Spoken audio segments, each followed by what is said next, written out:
Ladies and gentlemen, we are now ready to begin our next session. Impact of Tech Policies and Regulation Legislation on the Internet. It is my pleasure to introduce our moderator for this segment, Shita Laksmi, Southeast Asia Representative Diplo Foundation. Please join me in welcoming Shita Laksmi to the stage.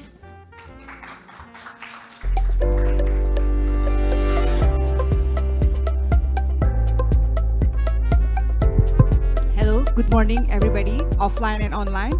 May I present to you the speakers? I will start from the ladies first. Miss Christina Abalos-Naig, please come up. Leonard Lim, please come up. Miss Hilmi, silakan mas. And Mr. Samiran Gupta, please come. Yeah, you may sit wherever comfortable for you.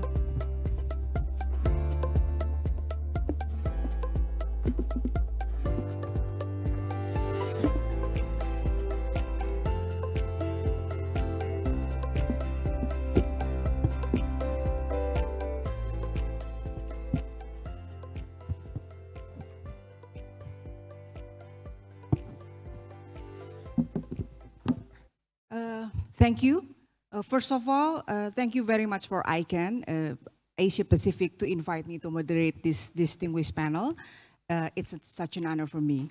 Welcome to all participants, both online and offline. You are attending the impact of tech policy and regulation or legislations on the internet, an issue that is actually not really technical in these discussions of very technical forum. Before we start, let me introduce you our speakers. I know that you can see it on the website, but it's good for you to understand or to know further our speakers. So from very far from me, Miss Christina Abalos-Naig. She's the Director of Legal Services, Philippines Department of Information and Communication Technology. In her position, she is influencing policy making and steering legal aspect of information and communication technology and cybersecurity in the Philippines. The second, next to her, is Mr. Leonard Lim. He is the Head of Public Policy and Government Relations, Asia Pacific and Japan from Zoom. This is Zoom as in company, not Zooming as in meeting. Within Zoom, he handles areas of data privacy, AI, digital trade, and cybersecurity. Next to him is Mr. Hilmi Adrianto, a chair, just elected like 2 weeks ago, yeah? Indonesian E-Commerce Association or IDEA. Under his leadership, IDEA is positioning itself as a platform for communication and aspiration among its members. And next to me is the most senior one, in terms of ICANN, I mean, is Mr. Samiran Gupta, Vice President, Government and IGO Engagement Asia Pacific and Stakeholder Engagement South Asia. Before this position, Samiran was the ICANN Head of Stakeholder Engagement in South Asia. Okay, without further ado, I think let's go to the first questions that I think most of you already know from my email to you. But we are aware that currently the majority of layers within the internet are affected by the regulations, yeah? The General Data Protection Regulation and GDPR and other relevant data protection regulation affect most of the global players, including ICANN. We are also aware that lately there has been a spike in content regulation / content moderation or platform accountability regulations globally that's also affect many major players, especially at the applications layers on the internet. Now, I think from the speakers, we would like to hear from your experience. How do these regulations affect your work? I think, if I may, I would like to start with the industry first. So perhaps Mr. Leonard, you can start with me your experience in Zoom. What are the types of regulations that affect you and how do you adjust to those regulations? Yes. Thank you. Can you hear me? Thank you, Ibu Shita. I thought you might ask Christina to go first, but we go for industry first, then ICANN, then the okay. government. But thank you for inviting me. Thank you, ICANN, and also thank you for using Zoom. I understand that the panel is being streamed on Zoom and the whole event is being used on Zoom. So thank you very much for using our product. As most of you know, Zoom is ubiquitous for our video meetings platform. But since the COVID pandemic, we have expanded into other products. We have Zoom Phone, which is a cloud-based phone product. We also have a Zoom Contact Center and Zoom Chatbot and other products. I've chosen to speak on artificial intelligence, AI, today because I think it's probably cuts across many areas. So Zoom has AI in terms of our virtual backgrounds, in terms of background noise suppression, but in more recent times, we also use AI for language translation and language transcription. So I think AI is a very new technology that is really taking the world by storm. In the past 1 or 2 years, we've seen, especially with the advent of ChatGPT, many industries are excited about AI, but yet to deploy them. However, I think governments are also interested, not just interested, but also cautious, especially because it's such a new technology. As far as we can tell in this part of the world, in Asia Pacific, there are no very hard, tough regulations yet. Philippines included, I think. Especially in Southeast Asia, I think governments are taking a very soft approach. They are taking a wait-and-see approach. I think they realize the potential of AI to really transform the economy, whether it's in finance, in healthcare, even in e-commerce. But I think with it comes risks as well. And I think what we are hoping for is is risk-based legislation, risk-based regulation.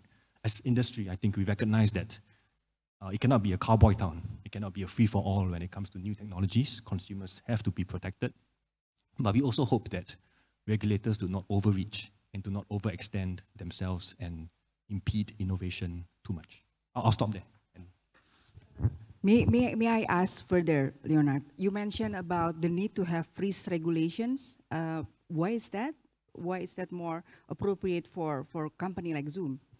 Yeah, so I think we recognize that AI does carry risks. As a company, we want to be responsible. We want to be a responsible industry player. But we hope that the governments focus on just a high-risk application. So I'll give you an example. The examples are what I gave earlier of, say, a Zoom virtual background, a Zoom background noise suppression of a baby crying. You don't usually hear it now in a Zoom meeting. Or Zoom language translation. So during a meeting, we can translate, say, from English to Tagalog or English to Bahasa or vice versa. I think all these, as you can probably agree, are low-risk applications of AI. They don't present a risk.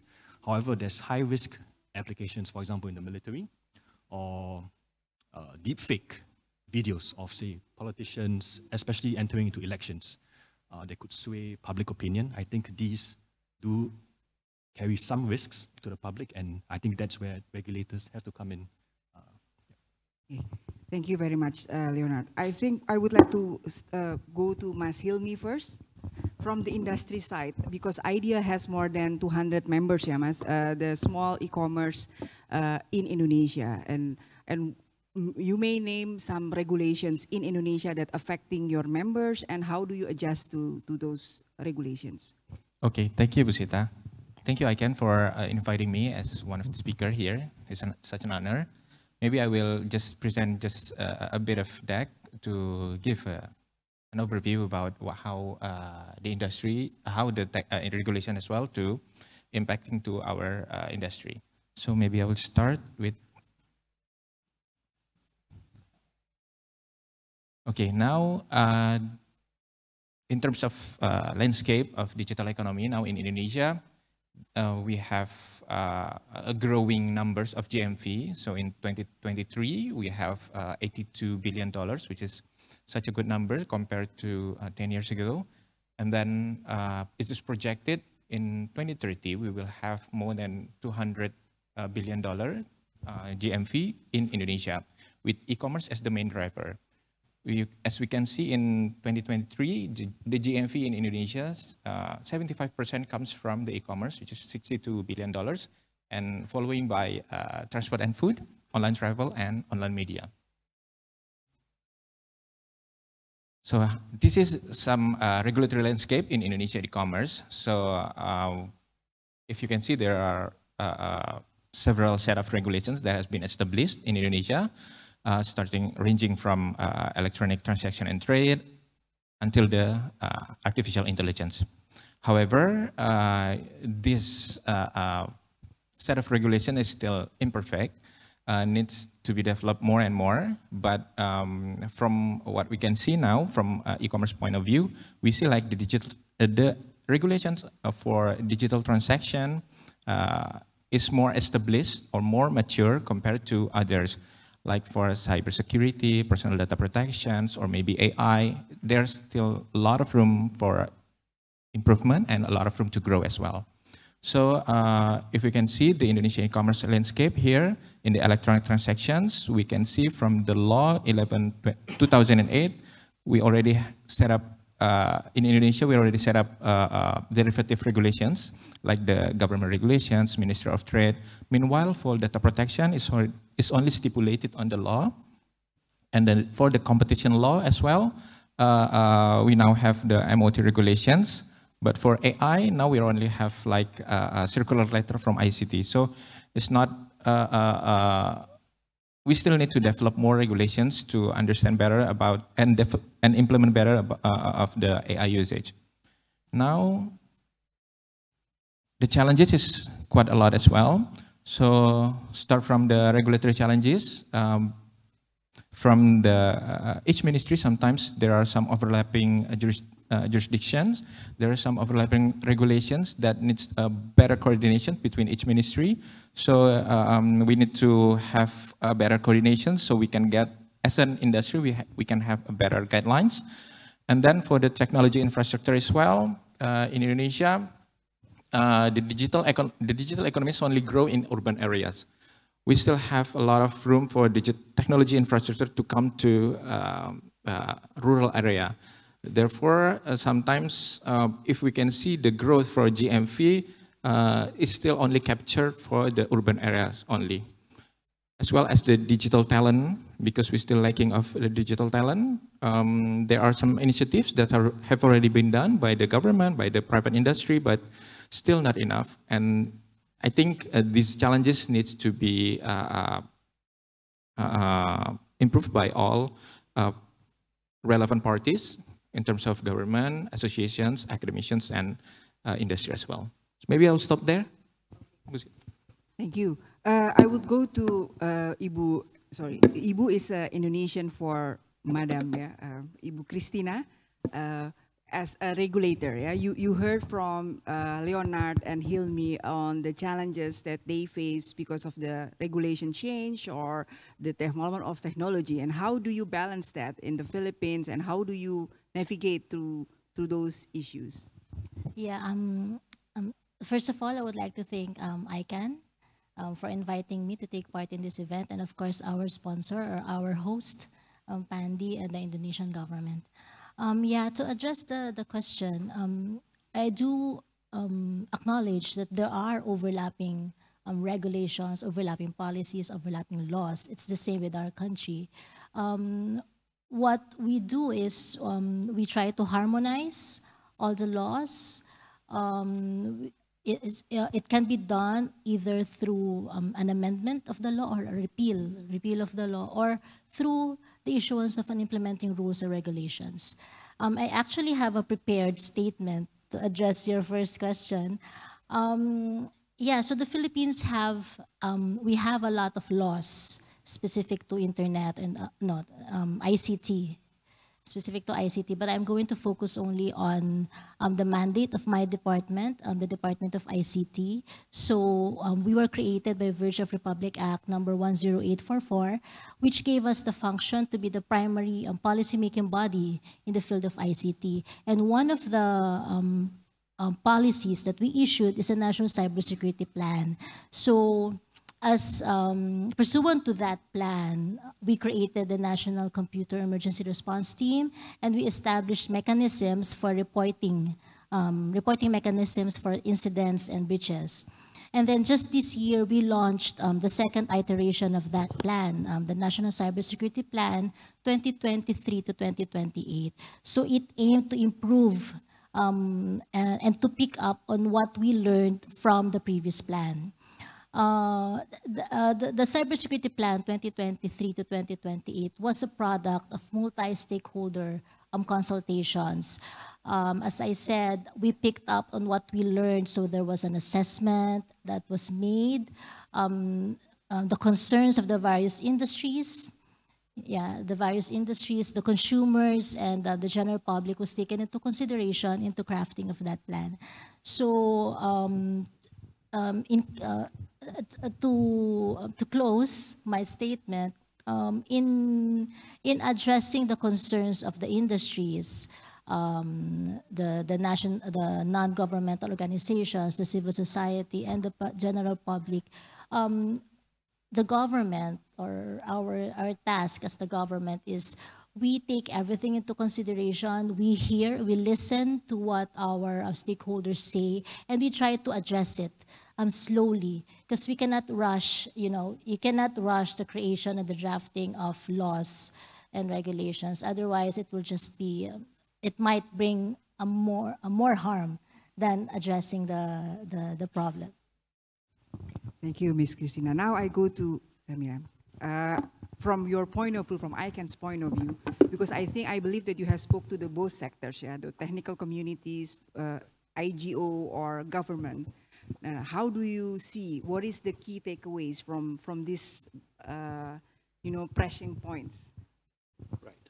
No, thank you. Thank you for the question. So, starting out, I'd like to say that, if we just took a step back, the way ICANN looks at this landscape, we acknowledge, we understand that every government has a role in protecting their, citizens, their companies and such like.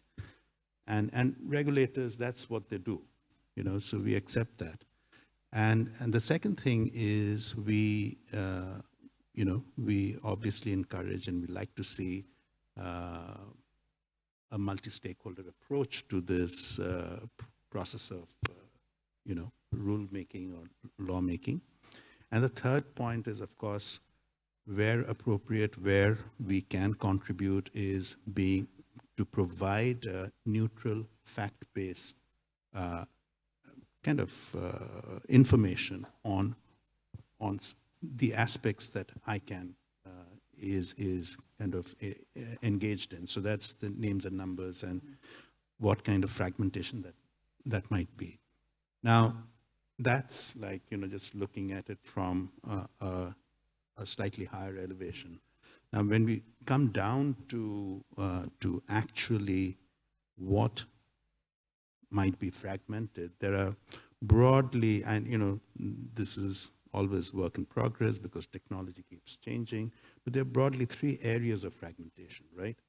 So the first area is, just the user's experience online is not a good one. So that is a kind of fragmentation. And the second is, of course, in the technical layer of the internet.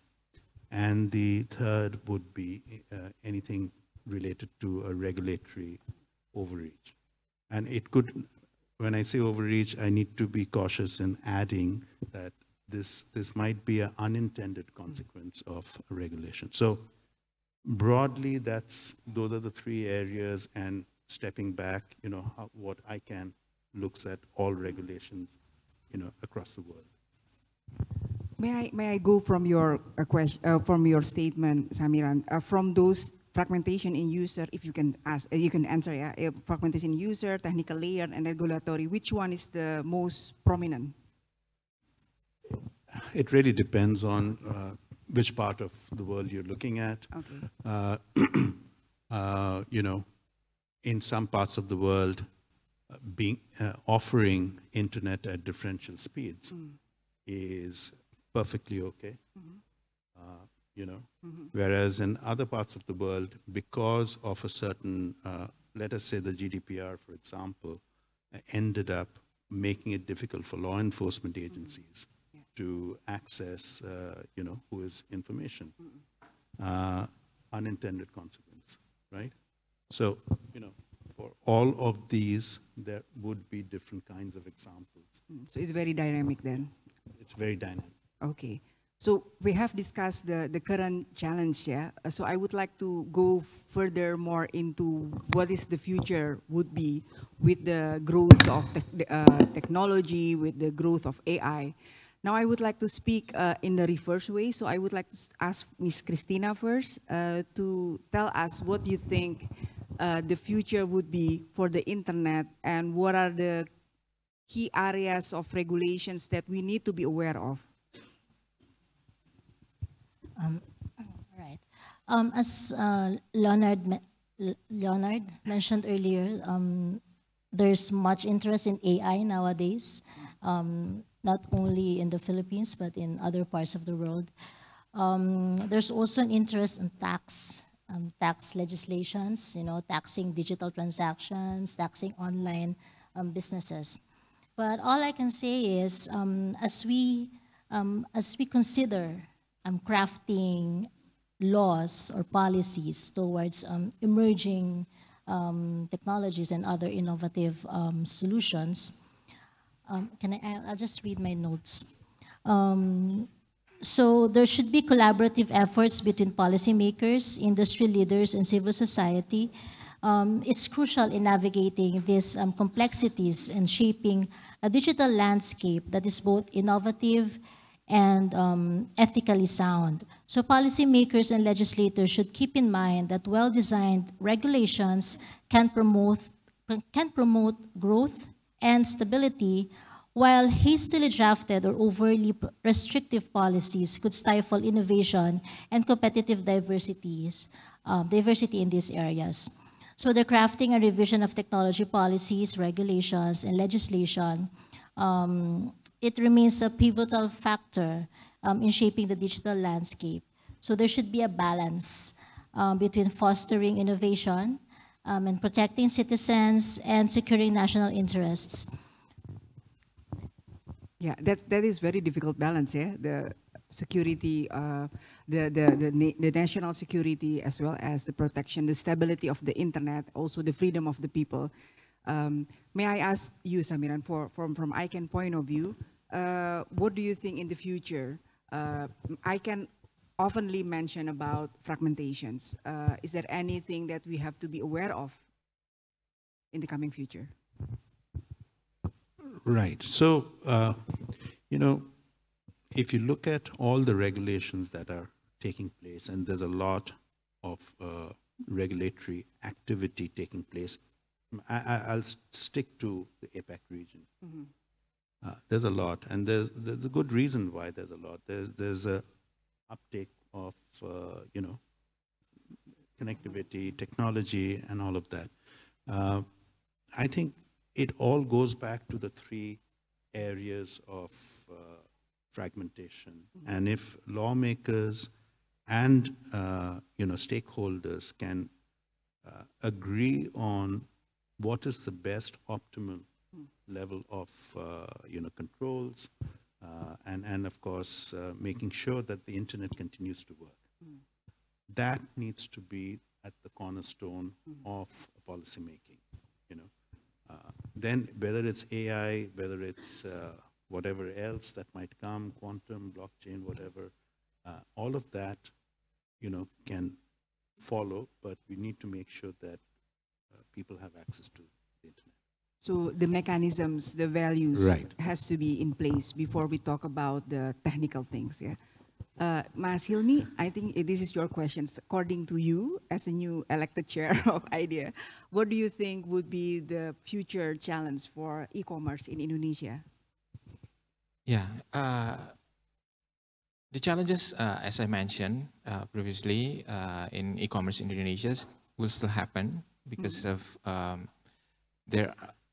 sometimes the regulations gives us strict rules to us to obey, to adhere, but sometimes they forgot about the inefficient part. So what we encourage more to the government is, or the policymakers, more to give us more room to innovate, even though we know the regulations comes from the national security protection, and then for maybe for the economic condition and so on. But yeah, we encourage that policy making policymaker in Indonesia also can understand about the innovations that mostly comes really fast, and the pace of the technology development sometimes more advanced compared to the regulations making.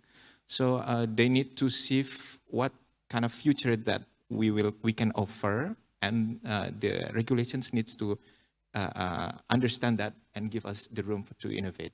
Okay, I think that like what Ms. Christina said, in the Philippines you have like short mechanism, like task force, just to keep up with the growth of technology while you are building the regulations. That could also be an option.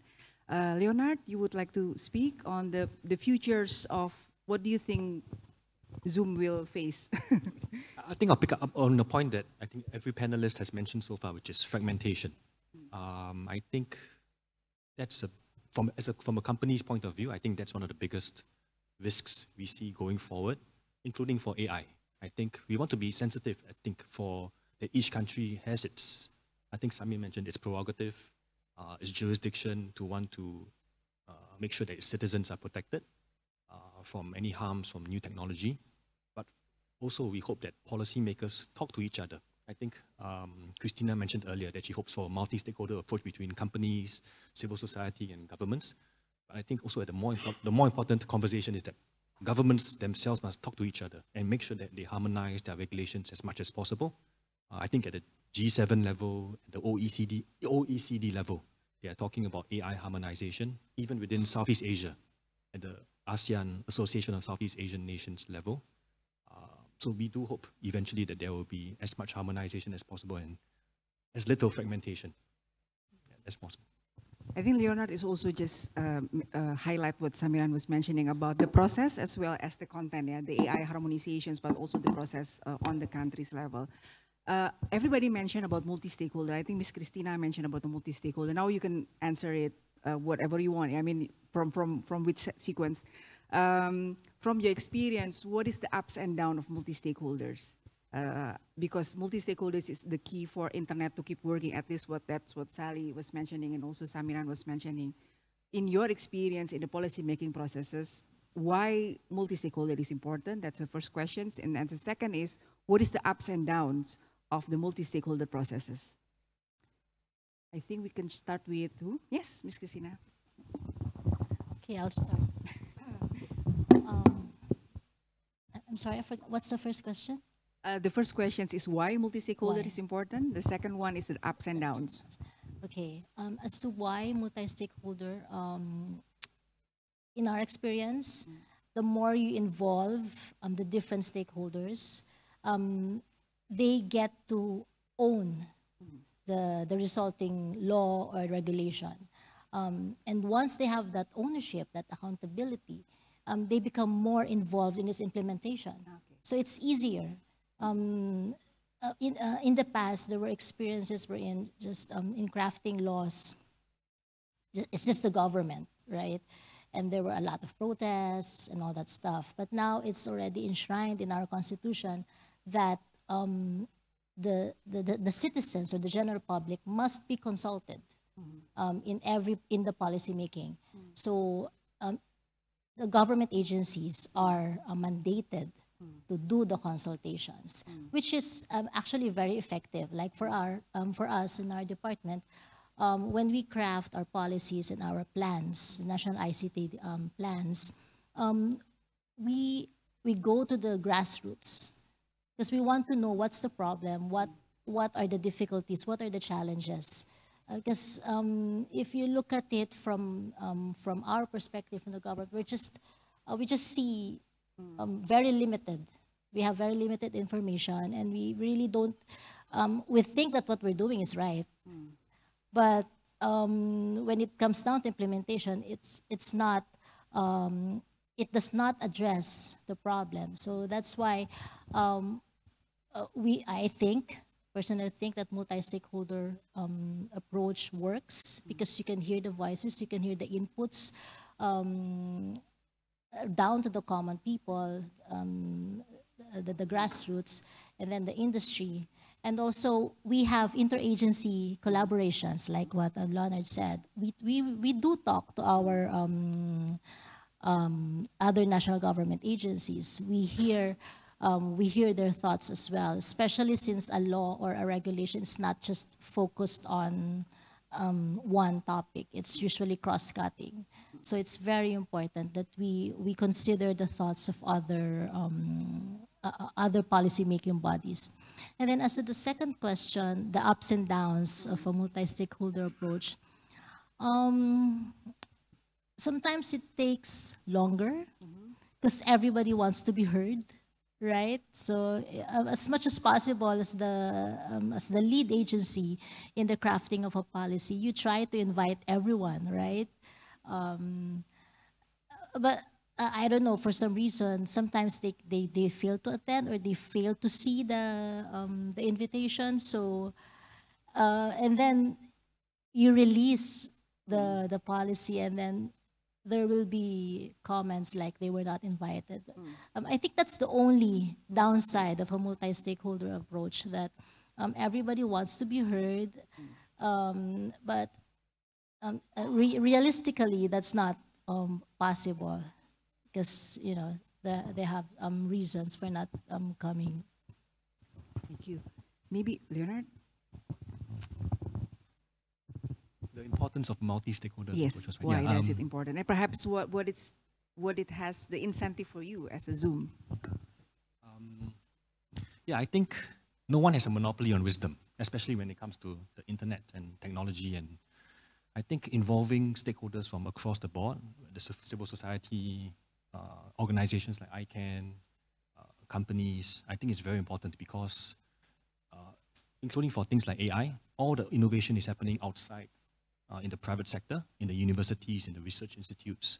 And you really need these people at the cutting edge of technology development to lend their opinions, to share in their thoughts to regulators, so that regulators have the best possible scope of knowledge to draft up laws. I think what we're seeing across governments, especially in this part of the world, is that because AI is so new, some of them don't have the expertise or the capabilities to think about how to regulate AI especially. So the risk then is that in wanting to protect their citizens quickly, they quickly draft up laws that are not well consulted, well thought through. It's well-meaning, of course, to protect their citizens, but it may not be fit for purpose, and it may be outdated, say, in a year. So I think the best possible solution is a multi-stakeholder approach. The risk, I think, then, or the downside, I think, as Christina has mentioned, is it's a slow process. I think talking takes time. Talking to many people takes even more time. And talking to many people with diverse opinions takes even more time. But I think that will then lead to a robust, well thought through solution that hopefully satisfies most people. As I think my last point is, as Maria said, I think you can't please everyone. But I think I sympathize with regulators actually, because I think they have a very tough job. But I think they do, at the end of the day, have to find a solution that protects their citizens, yet is fit for purpose and allows innovation to continue to flourish for companies like Zoom. Okay, thank you. Yeah, but you mentioned about the technical issues that maybe the regulators may not have all the capacity to do it. Ms. Hilmi? Yeah, why multi-stakeholders become important? Basically, each stakeholders has their own interest. So, by combining all the multi-stakeholders, we can create a good policy making that can cater several interests from each stakeholders. But yeah, the downside is it will take a long time, and the harmonization becomes the key. How these harmonizations between the multi-stakeholders can become fast and can be adaptive to the condition of the environment of digital economy in each country. You mentioned, Mas Hilmi, in your presentations that literacy and digital education is important. In multi-stakeholder, you have to have similar capacity, or in terms of you have to have a good discussion, then you have to have a good knowledge. In your experience, that is also an issue aside from the time consumed? Yes, definitely an issue because, as mentioned by Leonard as well, sometimes the regulators has no expert or maybe limited experts that can be consulted to consult with several one issue or another. But because of that, they still have no clue about what needs to be drafted, what needs to do. Therefore, they still more time to gather ideas, gather insights from the players, from the other stakeholders. So yeah. Now you, Samiran, ICANN is very multi-stakeholder organization. So what is your experience? Why does it important? I mean, people keep saying that because of the multi-stakeholder, internet's still alive, but we don't know in details. I mean, perhaps you can also explain to us some of the technical layers behind that and the ups and downs. You should come to an ICANN meeting then. I did. And join the process. Look, I mean, all my co-panelists have said all the things that apply.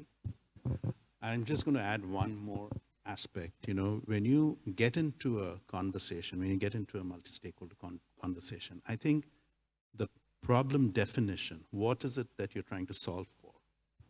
That, if that is not properly scoped, you have a challenge, because you will go down a path and then there will be no result. And you would have thought after that you wasted a lot of time.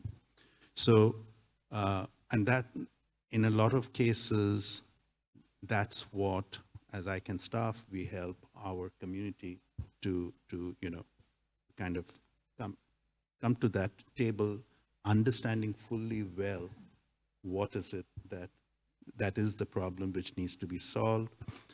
In ICANN's, and when you talk specifically about ICANN, it's what is ICANN's remit? So does that problem statement fall within ICANN's remit?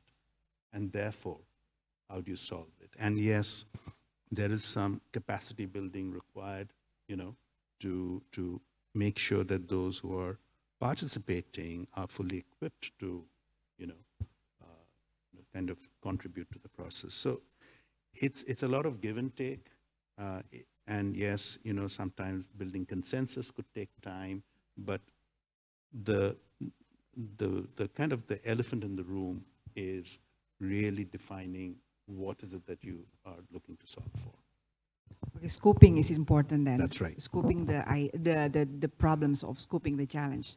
Now, I would like to open the floor.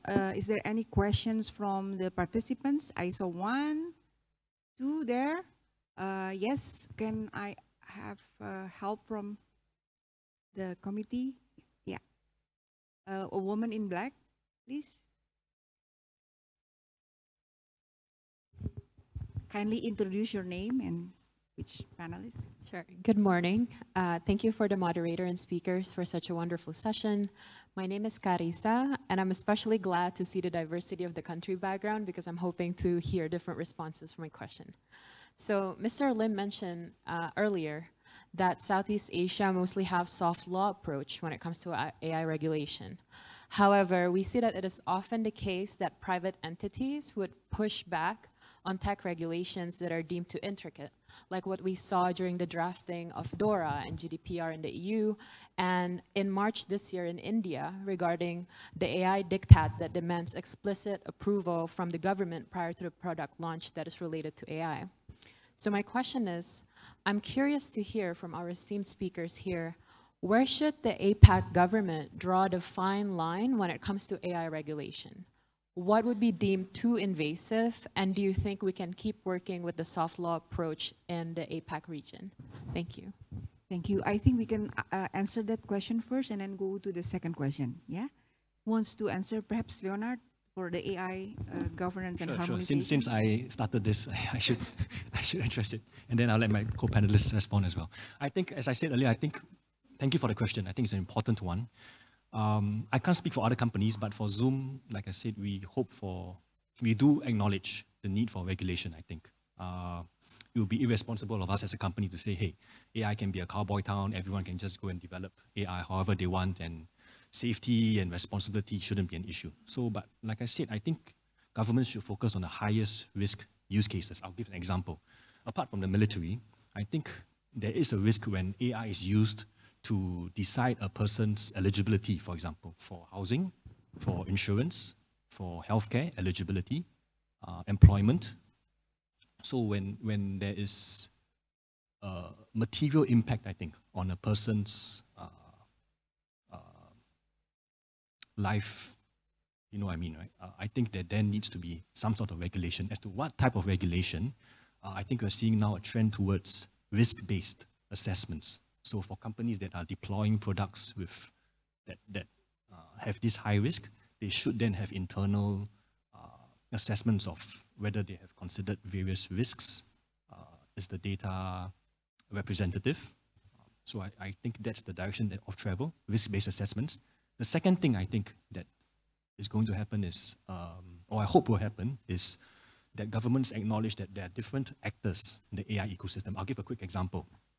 There are, generally we think of two broad categories, developers and deployers. Developers, as the name suggests, is the people who, or the companies that train the AI models, that develop the AI models with data, but they do not interface with you as a consumer. The deployers, however, are the ones, I think, for example, an e-commerce company deploys AI in recommending new products. So those deployers are the ones then who have the most interface with the consumers. So we hope that governments acknowledge this distinction and apply regulations accordingly. For example, it would be odd to ask a developer to take on responsibilities that have to do with consumer risk. The deployer should be the one taking up the risk. I'll stop there and see if others have thoughts. Okay, thank you. You other would like to answer Carissa questions? Ms. Christina? I'll take a shot at answering that question. In the Philippines, we don't have AI regulation yet, but we do have an AI roadmap. We have several policies on startup. We have the smart cities, and these are similarly situated as the AI, right? We are also looking into regulating AI, but right now we are currently conducting our studies, and we're focusing on, at the end of the day, our goal is to protect the citizens, protect the consumers. So that's where the Philippines is inclined if ever we are going to have that AI regulation. Well, we do acknowledge that AI is here to stay, and it's a big part of the economy. So as I said, we cannot be too restrictive. Our regulations cannot be too restrictive as to stifle the economy. It is our role as the government to balance the interests. And yeah, I also want to know where this will go in our country. May I ask Ms. Christina whether the democracy level at the country also defines the regulations for the technology? Yeah, the level of democracy somehow has an effect, or if you want to answer, if you don't want, I understand. I don't think so. Okay. As I said,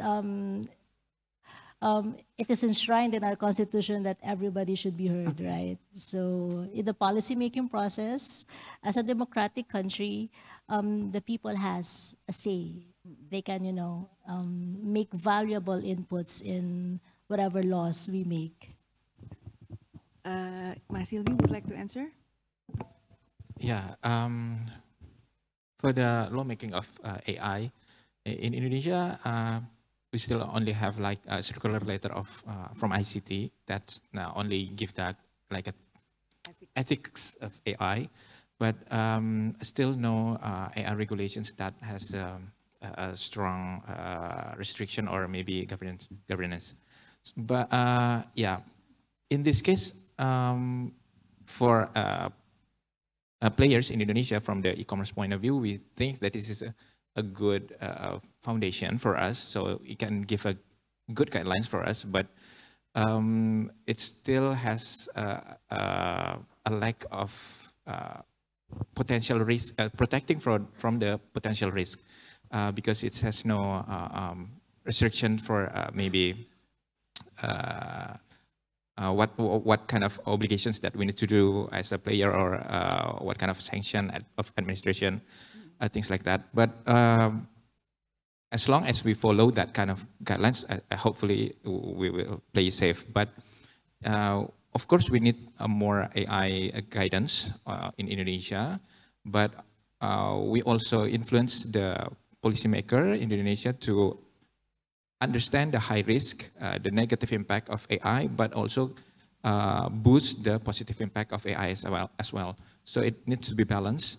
From e-commerce, we also use AI for product recommendations, also for to understand our consumer better. So that's that kind of thing needs to be seen as a positive impact that really can help the industry to grow better. Thank you, Mas Hilmi. I hope it answers your question. Okay, the second question, the gentleman, yes.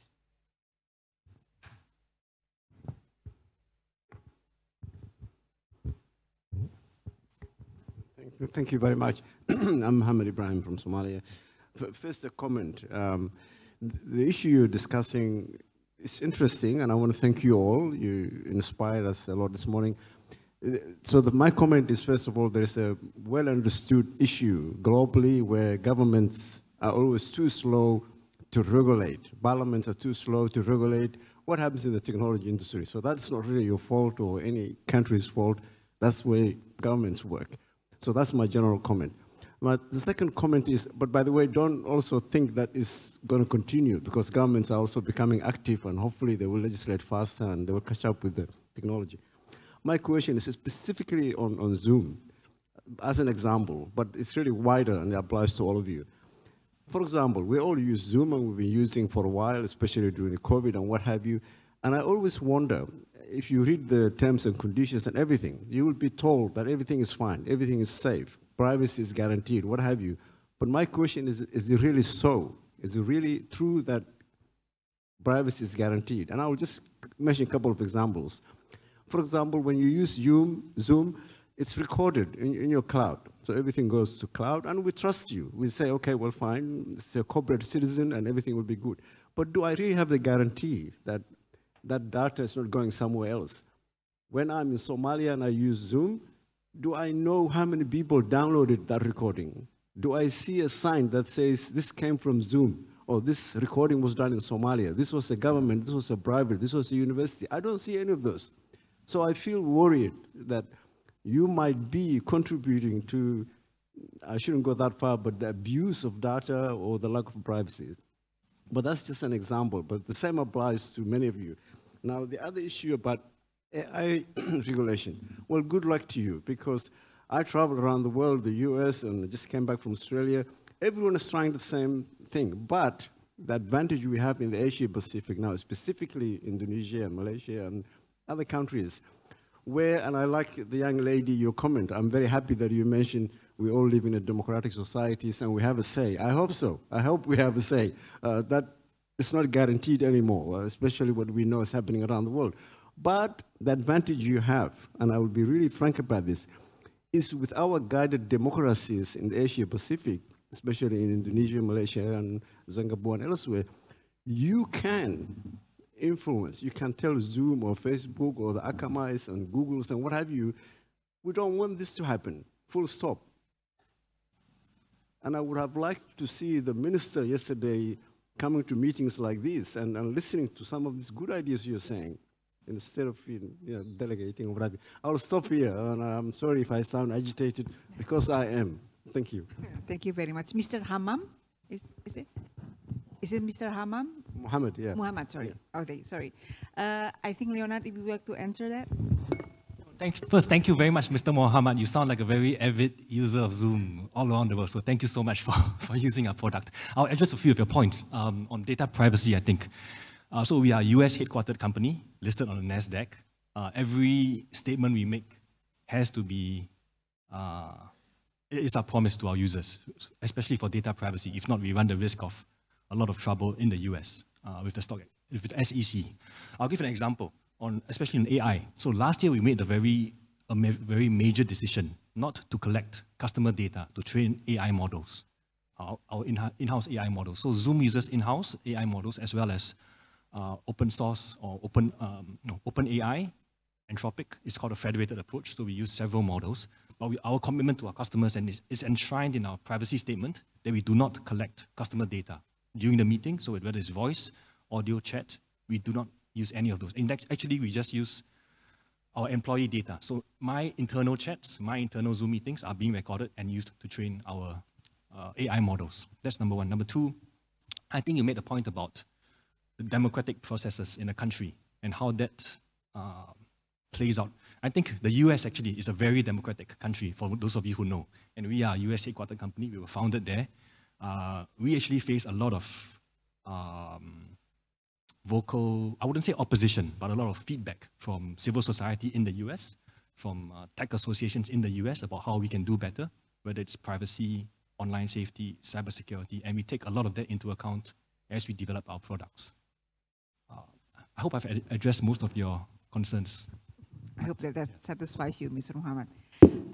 Any feedback from other speakers, panelists on Mr. Muhammad's especially in democracy and how it affects the policy-making processes? Christina? I was not prepared for the democracy question. Anyway, as a democratic country, and you know the legislation process in our country, we have this process that it's called in aid of legislation. So that's when, you know, our legislators, they call on experts, you know, the business side, the industry, they call on the civil society members, they call on NGOs, they call on the citizens. They ask these people, to join that process called in aid of legislation.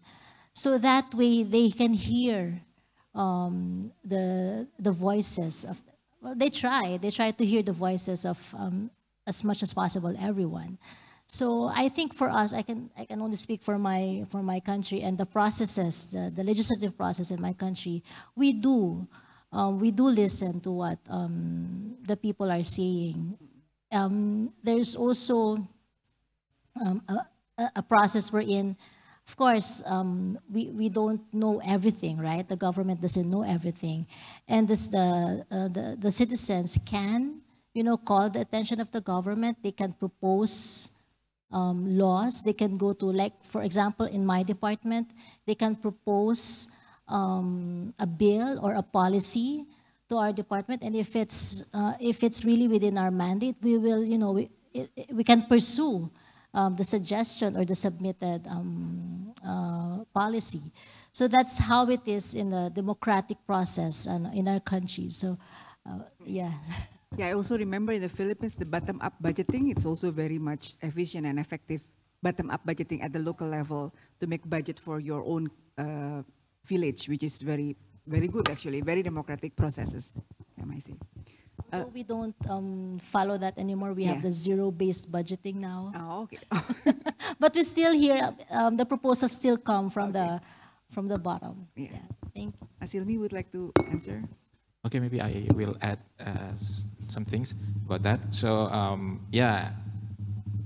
in Indonesia, as a democratic country as well, we think that an associations like us becomes important to be like a forum for communications and aspirations as well, to understand about what kind of industry interest, as well as how our user or maybe public interest as well, and then to communicate it regularly with the policymakers, like the government, the ministries, or maybe some task force.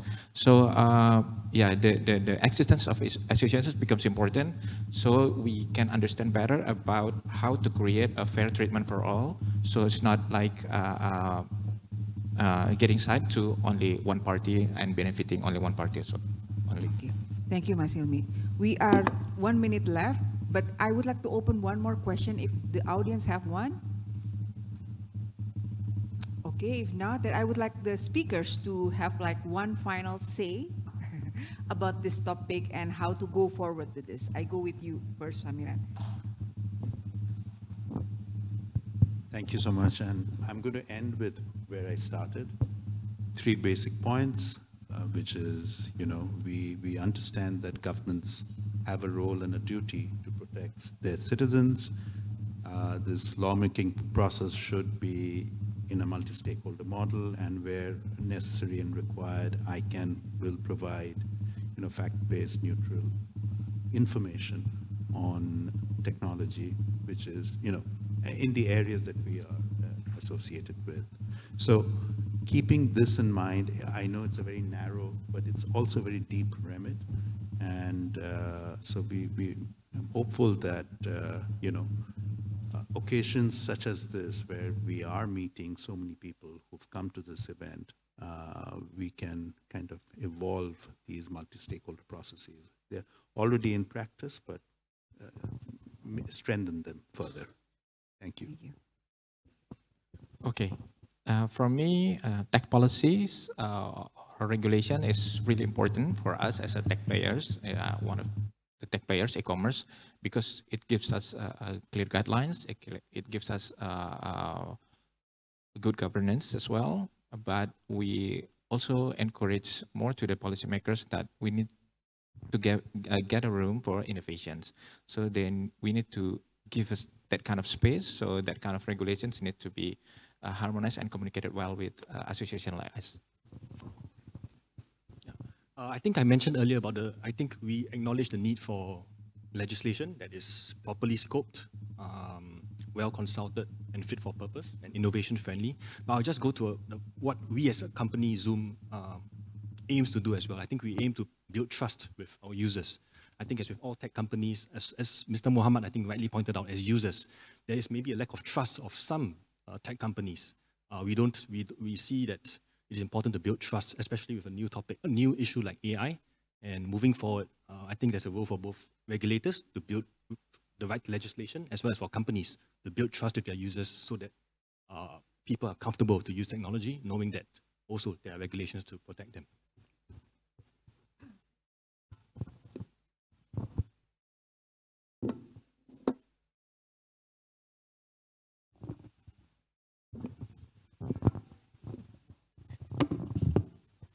Okay, I'm going to read my closing statement. So the impact of tech policies and regulations on the internet cannot be overstated. These frameworks shape how we navigate cyberspace, balancing innovation with privacy, security, and accessibility. As we move forward, fostering an inclusive dialogue among stakeholders, governments, industry, technical experts, and the users is crucial for crafting policies that uphold digital rights and at the same time fostering technological advancement.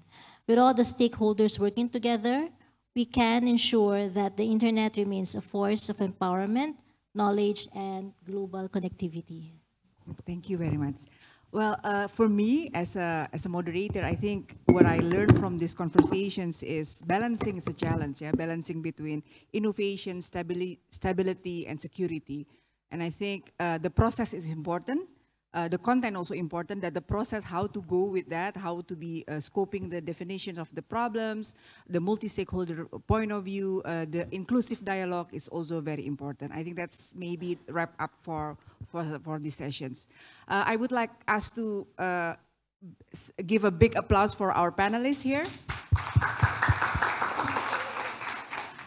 We thank you very much for your kind contributions and also a good conversation between us. And I hope you have a good day today in the second day of the APC DNS Forum in Bali. Thank you. Before we conclude the session, we would like to request moderator and speakers, please remain on stage to take a group photo. Thank you.